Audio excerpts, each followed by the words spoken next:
first component we're going to address is the triceps. Now, the tricep has a long head, but it also has a short head. So the long head crosses the elbow, but it also crosses the shoulder. So when we're looking at getting into this position of shoulder flexion with external rotation, here with external rotation, it can become a major player, especially with how much horizontal and vertical pressing folks like to do. So a simple hack, as I like to call it, that I picked up from Kelly Starrett, he does a lot of the mobility WOD videos, is you can use a barbell or you can use a lacrosse ball, and you actually want to find that insertion right near the old cranial process in your elbow.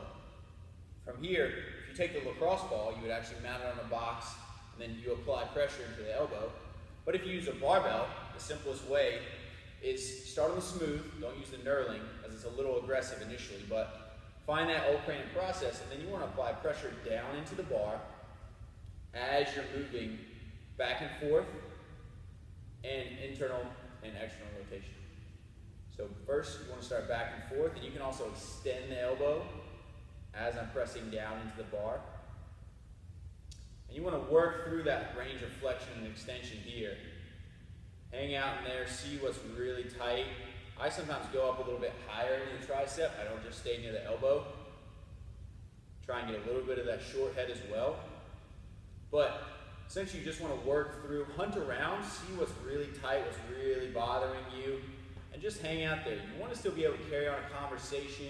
You don't want to be grimacing, like really in pain, really fighting through it, because essentially whenever you're shortening the breath or holding the breath, you're generating a lot of tension.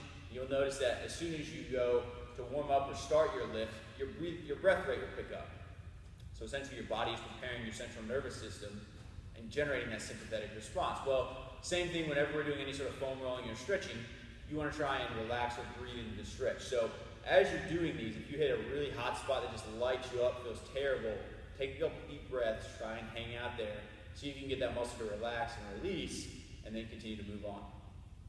So roll it out. This doesn't take long, 20-30 seconds before you get into your first set of front squats.